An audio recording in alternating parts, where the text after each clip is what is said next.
ആഗോള ശ്രദ്ധ ആകർഷിച്ച ന്യൂയോർക്ക് മേയർ തെരഞ്ഞെടുപ്പിൽ ഇന്ന് വിധി ദിനം. US president Donald Trump communist എന്ന് വിളിച്ച ഇന്ത്യൻ വംശജനായ ഡെമോക്രാറ്റിക് പാർട്ടി സ്ഥാനാർത്ഥി സൂറാൻ മംദാനിയാണ് അഭിപ്രായ സർവേകളിൽ മുന്നിട്ട് നിൽക്കുന്നത്. ലൈംഗികാതിക്രമ കേസുകളിൽപ്പെട്ട ന്യൂയോർക്ക് മുൻ ഗവർണർ ആൻഡ്രൂ ക്വോമോ, റിപ്പബ്ലിക്കൻ പാർട്ടിയുടെ കേർട്ടിസ് സ്ലീവ എന്നിവയാണ് മംദാനിയുടെ എതിരാളികൾ. ഡെമോക്രാറ്റിക് പാർട്ടി അംഗമായ ക്വോമോ സ്വതന്ത്രനായാണ് മത്സരിക്കുന്നത്. സജിമോൻ ആന്റണി ചേരുന്നു വിശദാംശങ്ങളുമായി. ശ്രീ സജിമോൻ ആന്റണി, ട്രംപിന്റെ വാക്കുകൾ ഇങ്ങനെയാണല്ലോ ട്രൂത്ത് സോഷ്യലിൽ തിങ്കളാഴ്ച വൈകുന്നേരം കുറിച്ച വാക്കുകൾ ഞാനൊന്ന് വായിക്കാം. Whether you personally like Andrew Cuomo or not, you really have no choice. You must vote for him and hope he does a fantastic job എന്നതായിരുന്നു ട്രംപിന്റെ വാക്കുകൾ. അതായത് ക്വോമോയെ മുന്നിട്ട് നിർത്തുന്നതിനേക്കാൾ ഉപരി മംദാനിക്ക് വോട്ട് ചെയ്താൽ ഒരു സോഷ്യൽ എക്കണോമിക് ഡിസാസ്റ്ററിലേക്ക് കാര്യങ്ങൾ മാറുമെന്നുള്ള ട്രംപിന്റെ വാക്കുകൾ എങ്ങനെ നോക്കുകയാണ്? തീർച്ചയായിട്ടും ഇതൊരു ഹ്യൂജ് ബ്രേക്കിംഗ് ന്യൂസ് ആണ് അമേരിക്കയിൽ നിന്നും. റിപ്പബ്ലിക്കൻ പ്രസിഡന്റ് അമേരിക്കയുടെ പ്രസിഡന്റാണ്, പക്ഷെ റിപ്പബ്ലിക്കൻ പാർട്ടിയുടെ പ്രതിദാനം ചെയ്യുന്ന ഡൊണാൾഡ് ട്രംപ് ഒരു ഡെമോക്രാറ്റിക് പാർട്ടിയുടെ ലീഡറെ ആൻഡ്രൂ ക്വോമോയെ ഇപ്പോൾ എൻഡോഴ്സ് ചെയ്യുന്ന ഒരു പ്രതിനിധിയാണ് കാണുന്നത്. പെട്ടെന്ന് ഓർത്തു പോകുന്നത് കേരളത്തിലോ അല്ലെങ്കിൽ ഇന്ത്യയിലൊക്കെ പൊളിറ്റിക്സ് അല്ലെങ്കിൽ ഇലക്ഷന്റെ സമയത്തൊക്കെ ഇങ്ങനെ ലൈൻ ക്രോസ് ചെയ്ത് അങ്ങോട്ടും ഇങ്ങോട്ടും വോട്ട് ചെയ്ത് എതിരാളികളെ തോപ്പിക്കുന്ന ഒരു പാറ്റേൺ കണ്ടിട്ടുണ്ട്. അപ്പൊ നാളെ നടക്കാൻ പോകുന്ന, അതായത് ഇപ്പോൾ ഇവിടെ രാത്രിയാണ്, നാളെ കാലത്ത് നടക്കാൻ പോകുന്ന നവംബർ 4 നടക്കുന്ന US സ്പെഷ്യൽ ഇലക്ഷൻ ആണ്. വളരെ ഇമ്പോർട്ടന്റ് ആണ്. കാരണം 3-4 കാര്യങ്ങളിൽ അത് വളരെ ഇമ്പോർട്ടന്റ് ആണ്. ഒന്ന്, 6 US കോൺഗ്രസ് സീറ്റിലേക്കുള്ള മത്സരം നടക്കുന്നുണ്ട്. അവിടെ 3-3 എന്നുള്ളതാണ് കട്ടയ്ക്കാനുള്ള ഒരു ബാലൻസ് ആണ് ഇപ്പോൾ വന്നിരിക്കുന്നത്. അതൊരു മാറ്റം വരുമോ എന്നുള്ളതാണ് എല്ലാവരും ഉറ്റുനോക്കുന്നത്. കാരണം 435 US കോൺഗ്രസ് സീറ്റ് ഉണ്ടെങ്കിൽ 219 റിപ്പബ്ലിക്കിന്റെ കയ്യിലും 214 ഡെമോക്രാറ്റിന്റെ കയ്യിലുമാണ്. അപ്പൊ 5 സീറ്റിന്റെ മെജോറിറ്റിയാണ് അവിടെ ഉള്ളത്. അപ്പം 6 സീറ്റിന്റെ മത്സരം നടക്കുന്നുണ്ട്. അപ്പൊ അത് ഒന്ന്. രണ്ടാമത്, അതോടൊപ്പം തന്നെ 2 ഗവർണർഷിപ്പിലേക്ക് ന്യൂജേഴ്സിയിലും വെർജീനിയയിലേക്കും നടക്കുന്നുണ്ട്. അവിടെയും കട്ടയ്ക്കുള്ള പോരാട്ടമാണ് എന്നുള്ളതാണ് മനസ്സിലാക്കാൻ കഴിയുന്നത്. എന്നാൽ അതിലും ഉപരി ന്യൂയോർക്ക് മേയറിന്റെ ആ ഒരു ഇലക്ഷൻ എന്ന് പറയുന്നത് ട്രംപ് ബാലറ്റിലില്ല, എന്നാൽ എവിടെയും ട്രംപ് ആണ് എന്നാണ് നമുക്ക് കാണാൻ പറ്റുന്നത്. അതായത് 6% ലേറ്റസ്റ്റ് പോൾ വെച്ച് നോക്കുകയാണെങ്കിൽ സുറാൻ മംദാനി 6% മുന്നിൽ നിൽക്കുന്നതാണ് നമ്മൾ കാണുന്നത്. അപ്പോൾ ഇന്നത്തെ ഈ ട്രംപിന്റെ ഈ പാർട്ടി മാറിയുള്ള ആ ഒരു എൻഡോഴ്സ്മെന്റ് കാരണം ആ ഒരു 6% ബ്രിഡ്ജ് ചെയ്യാൻ പറ്റുവാണെങ്കിൽ it's going to be a huge win for Trump. ഇല്ല എങ്കിൽ ഡൊണാൾഡ് ട്രംപിന്റെ പോളിസികളും ഡൊണാൾഡ് ട്രംപിന്റെ പേഴ്സണാലിറ്റിയും എല്ലാം അമേരിക്കൻ ജനത റിജക്ട് ചെയ്യുന്നതിന്റെ ഒരു വേർഡിക്റ്റ് ആയിരിക്കും നാളെ ന്യൂയോർക്കിൽ കാണാൻ പോകുന്നത്. ഏതായാലും ന്യൂയോർക്ക് മാത്രമല്ല, ലോകമാകമാനം വളരെ ആകാംക്ഷയോടെയാണ് ഈ ഇലക്ഷൻ നോക്കിക്കാണുന്നത്. കാരണം ഒരു സൈഡിൽ വളരെ പ്രോഗ്രസീവ് സോഷ്യലിസ്റ്റ് ആയ സുറാൻ മംദാനിയും, അതിന് നമുക്കൊരു ഇന്ത്യൻ കണക്ഷൻ കൂടി ഉണ്ട്. സുറാന്റെ അമ്മ ഒരു മലയാളിയാണ്, മീര നായരാണ്. അതേസമയം സുറാന്റെ ഫാദർ എനിക്ക് തോന്നുന്നത് മെഹ്മൂദ് മംദാനി ഫ്രം ഉഗാണ്ട. 7 വയസ്സുള്ളപ്പോഴാണ് അദ്ദേഹം ഇവിടെ ന്യൂയോർക്കിൽ വരുന്നത്. ഇപ്പൊ 34 വയസ്സുണ്ട്. അപ്പൊ 27 വർഷമാണ് അദ്ദേഹം ഇവിടെ അമേരിക്കയിൽ ന്യൂയോർക്ക് സ്പെൻഡ് ചെയ്തത്. അവിടെ നിന്നുള്ള വലിയൊരു കാൽവയ്പായിട്ടാണ് നമ്മൾ കാണുന്നത് ഇതിനെ. അദ്ദേഹത്തിന്റെ പോളിസികൾ, അതായത് ഇവിടെ ഇപ്പൊ രാഷ്ട്രീയ വൃത്തങ്ങളും നിരീക്ഷകരും എല്ലാം ഒരേ സ്വരത്തിൽ അഭിപ്രായം പറയുന്ന ഇതാണ്: ട്രംപിന്റെ ഡയഗ്നോസ്റ്റിക്കും അതോടൊപ്പം സുറാൻ മംദാനിയുടെ ഇത് രണ്ടും മാച്ചിങ് ആണ്. എന്നാൽ രണ്ടുപേരും എന്താ പറയുന്നത്, അതിനുവേണ്ടി പ്രപ്പോസ് ചെയ്യുന്ന സൊല്യൂഷൻസ് രണ്ടും ടോട്ടൽ ഡിഫറെന്റ് ആണ് എന്നുള്ളതാണ്. ട്രംപ് ഒരു സോഷ്യലിസ്റ്റ് ആയിട്ടല്ല മംദാനിയെ കാണുന്നത്. ട്രംപ് മംദാനിയെ ഒരു കമ്മ്യൂണിസ്റ്റ് ആയിട്ടാണ് എപ്പോഴും പറയാറുള്ളത്. എന്നാൽ അദ്ദേഹം ഒരു സോഷ്യലിസ്റ്റ് ആണ് എന്നുള്ളതാണ് ഫാക്ട്.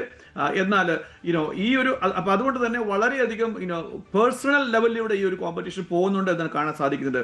ട്രംപ് പറയുന്നത് മംദാനി ഇലക്ട് ചെയ്യുകയാണെങ്കിൽ, ന്യൂയോർക്കാർ ഇലക്ട് ചെയ്യുകയാണെങ്കിൽ ഫെഡറൽ ഗവൺമെന്റ് എല്ലാ ഫണ്ടിങ്ങും ന്യൂയോർക്കിൽ സ്റ്റോപ്പ് ചെയ്യും എന്നൊക്കെ ക്ലെയിം ചെയ്യുന്നുണ്ട്. അതിനൊക്കെ എന്തുമാത്രം വസ്തുതാപരമായിട്ട് അല്ലെങ്കിൽ ദീപപരമായിട്ട് സാധ്യത ഉണ്ട് എന്നുള്ളത് നമുക്ക് നോക്കി കാണേണ്ടിയിരിക്കുന്നു. പക്ഷെ ചലഞ്ചുകൾ ഇപ്പോൾ അങ്ങനെയാണ് നടന്നുകൊണ്ടിരിക്കുന്നത്. ഇന്ന് കാലത്തെ അല്ലെങ്കിൽ മിനിങ്ങാന്ന് വരെ എപ്പോഴും ട്രംപ് ക്വോമോയെ സപ്പോർട്ട് ചെയ്തിട്ടില്ലായിരുന്നു. എന്നാൽ ഈ കഴിഞ്ഞ ഒരു അരമണിക്കൂർ അല്ലെങ്കിൽ 1 മണിക്കൂറിനകത്താണ് ഈ ഒരു ബ്രേക്കിംഗ് ന്യൂസ് വരുന്നത്. ട്രംപ് പറയുന്നത് എനിക്ക് I don't like Cuomo but there is no choice. ന്യൂയോർക്കേഴ്സിന് വേറൊരു ചോയ്സും ഇല്ല. അതുകൊണ്ടിട്ട് പാർട്ടി മാറി ക്വോമോയ്ക്ക് വോട്ട് ചെയ്യണം എന്നാണ് ട്രംപ് ഇപ്പോൾ എല്ലാവരോടും ആവശ്യപ്പെടുന്നത്. അത് തന്നെയാണ് ട്രംപിൻ്റെ അങ്ങനെ ഒരു ആവശ്യം, ക്വോമോയെ തിരഞ്ഞെടുക്കുക, അല്ലാതെ വേറെ വഴിയില്ല എന്നുള്ള ട്രംപിൻ്റെ ആവശ്യം.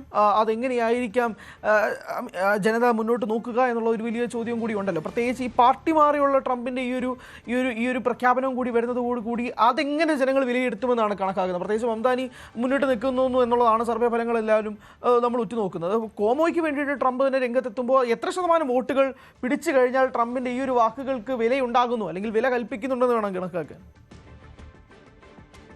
6% ഇപ്പൊ മംതാനിയും കോമയും തമ്മിലുള്ള വ്യത്യാസം ഈ ഇലക്ഷന്റെ പോൾസ്റ്റേഴ്സിന്റെ സർവേകൾ നമ്മൾ നോക്കുകയാണെങ്കിൽ.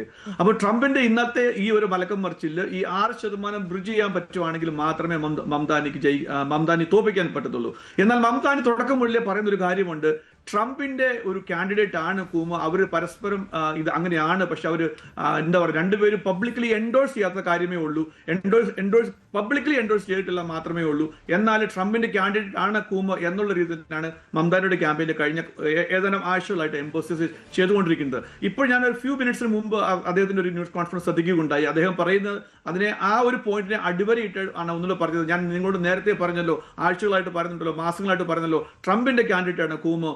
അപ്പം അവർ തമ്മിലുള്ള പേഴ്സണാലിറ്റി രണ്ടുപേർക്കും ലൈംഗിക അപവാദങ്ങളും കാര്യങ്ങളൊക്കെ ട്രംപിനും ഉണ്ടായിട്ടുണ്ട്, കൂമയ്ക്കും ഉണ്ടായിട്ടുണ്ട്. അപ്പൊ അതായിരിക്കും അവരുടെ കെമിസ്ട്രി എന്നൊക്കെ പറഞ്ഞ് അദ്ദേഹത്തെ ആക്ഷേപിക്കുന്ന, അദ്ദേഹത്തെ പറ്റി അങ്ങനെയുള്ള കമന്റുകളൊക്കെ ഞങ്ങൾ കേൾക്കുകയുണ്ടായി. ഏതായാലും ന്യൂയോർക്കില് ഒരു ബേസ്, സാധാരണക്കാർ ഒരു ബേസിന്റെ ഒരു വലിയൊരു എനർജി മംതാനിക്ക് ക്രിയേറ്റ് ചെയ്യാൻ പറ്റി എന്നുള്ള കാര്യത്തിൽ സംശയമില്ല. കാരണം അദ്ദേഹത്തിന്റെ സോഷ്യൽ മീഡിയയിലും ഫുൾ സ്വിംഗ് ആണ്. സോഷ്യൽ മീഡിയ റീൽസ്, ടിക്ടോക്ക്, അങ്ങനെയുള്ള ലേറ്റസ്റ്റ് ആയിട്ടുള്ള എല്ലാം, ഇൻസ്റ്റാഗ്രാം, എല്ലാം അങ്ങനെയുള്ള എല്ലാ കാര്യങ്ങളും ഉപയോഗിച്ചുകൊണ്ടുള്ള ഒരു ക്യാമ്പയിനാണ് ഈ എന്താ പറയുക മംതാനി ലീഡ് ചെയ്യുന്നത്.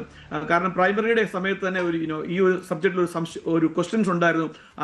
ആ സമയത്ത് കൂമയോട് ചോദിച്ചു, എന്തായിരുന്നു താങ്കൾക്ക് ഇനി ഫർദർ ഇംപ്രൂവ്മെന്റ് ചെയ്യേണ്ടതെന്ന് ചോദിച്ചപ്പോൾ അദ്ദേഹം പറഞ്ഞത്, മേ ബി സോഷ്യൽ മീഡിയയിൽ എനിക്ക് മംതാനെ തോൽപ്പിക്കാൻ പറ്റിയിട്ടില്ല, അപ്പൊ ആ ഒരു നെക്സ്റ്റ് ലെവൽ ക്യാമ്പയിനിലേക്ക് അതിലും ഈക്വൽ ആയിട്ട് ചെയ്യാൻ പറ്റും എന്ന് നോക്കും എന്നൊക്കെയായിരുന്നു അദ്ദേഹം പറഞ്ഞിരുന്നത്. ഏതായാലും ഇത് ഇഞ്ചോടുള്ള പോരാട്ടം ആയിരുന്നു തുടക്കം മുതലേ. എങ്കിലും ആക്ച്വലി തുടക്കത്തിൽ നല്ലൊരു ലാൻഡ് സ്ലൈഡിൽ മാർജിൻ ഉണ്ടായിരുന്നു. അതിനുശേഷമായിരുന്നു മംതാനിക്ക് ആ മാർജിൻ കീപ്പ് ചെയ്തു. എന്നാൽ ഈ അടിയൊഴുക്കുകൾ, രാഷ്ട്രീയ അടിയൊഴുക്കുകൾ കാരണം, അല്ലെങ്കിൽ പൊളിറ്റിക്കൽ അടിയൊഴുക്കുകൾ കാരണം അത് മാറി മറിയുന്ന ഒരു സിറ്റുവേഷനാണ് വന്നുകൊണ്ടിരിക്കുന്നത്.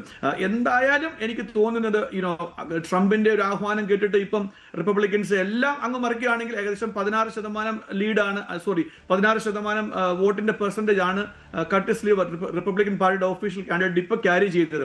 അപ്പം നമ്മൾ മാത്തമാറ്റിക്കൽ നോക്കുകയാണെങ്കിൽ ആ 16% ട്രംപിന്റെ ആഹ്വാനം കേട്ടിട്ട് മുഴുവൻ അങ്ങപ്പുറത്തേക്ക് മറിയുകയാണെങ്കിൽ ഒബിയസ്ലി കൂമ 10% വോട്ടിന് ജയിക്കും, അങ്ങനെ ഒരു സിനറിയിലേക്ക് വരും. എന്നാൽ ഈ 16%-നകത്ത് റിപ്പബ്ലിക്കിനകത്ത് എന്തുമാത്രം ആൾക്കാർ ട്രംപിന്റെ ആഹ്വാനം കേൾക്കും എന്നുള്ളതാണ് വലിയൊരു ക്വസ്റ്റ്യൻ മാർക്ക്. അപ്പം നാളത്തെ ഇലക്ഷനകത്ത്, അല്ലെങ്കിൽ നിങ്ങൾ അവിടെ ഇപ്പം കാലത്തെ ആണല്ലോ, അപ്പൊ ആ ഒരു കോൺസെപ്റ്റ് പറയുകയാണെങ്കിലും ഇലക്ഷനെ ഉറ്റുനോക്കുന്നത് ഈതൽ ട്രംപിന് ഈ 16% ഫ്ലിപ്പ് ചെയ്യാനുള്ള കേപ്പബിലിറ്റി ഉണ്ടോ, അപ്പൊ അങ്ങനെ ട്രംപ് ആണോ ജയിക്കുന്നത് അതോ മംതാനിയാണ് ജയിക്കുന്നത്? അങ്ങനെ ഇതിനെയും കൂടെ വീഴ്ത്തിക്കൊണ്ട് മംതാനി ജയിക്കുകയാണെങ്കിൽ Mamdani is going to be a real hero in the US politics അല്ലെങ്കിൽ വേൾഡ് പൊളിറ്റിക്സ് എന്നുള്ള കാര്യത്തിൽ ഒരു സംശയവുമില്ല.